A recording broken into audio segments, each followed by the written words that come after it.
साबिक रुकन assembly Husnabad we Satish Kumar ने चीफ मिनिस्टर रेवंत रेड्डी पर शदीद नुक्ताचीनी करते हुए कहा कि वो नातजुर्बेकार और नाकाम सियासतदान और अवामी नुमाइंदे हैं और अवाम की फलाह बहबूद और खुशहाली से मुतालिक उन्हें कोई परवाह नहीं है। सतीश कुमार आज जिला सिद्दीपेट के हुस्नाबाद टाउन में मीडिया से बात कर रहे थे। उन्होंने इल्ज़ाम आयद किया कि रियासती हुकूमत तेलंगाना में तमाम अखामती मदारिस को नज़रअंदाज करते हुए तबाह और बर्बाद कर दिया है। उन्होंने कहा कि रियासत के मुख्तलिफ अजला में मौजूद अखामती मदारिस खानगी इमारतों में मौजूद रहने के नतीजे में बरवक्त किरायों की अदम अदायगी पर मुखाफिल होने के दहाने पर पहुंच गए हैं, जिसके बायस लाखों तलबा का तालीमी साल सवालिया निशान बन चुका है।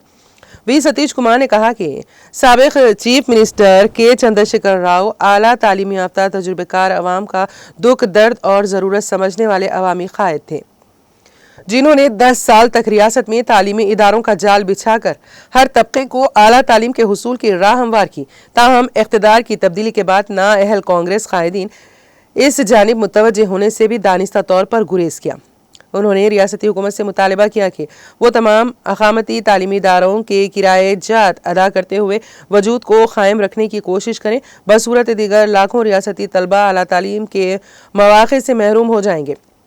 वी सतीश कुमार ने तेलंगाना रियासत में ग्रुप्स इम्तिहानात की तैयारियों में मसरूफ तलबा और उम्मीदवारों के खदशात से इत्तेफाक करते हुए कहा कि रियासती हुकूमत ग्रुप्स इम्तिहानात के इनेकाद के लिए गैर संजीदा होने के नतीजे में लाखों तालीमी याफ्ता उम्मीदवार नाउम्मीदी का शिकार हो चुके हैं।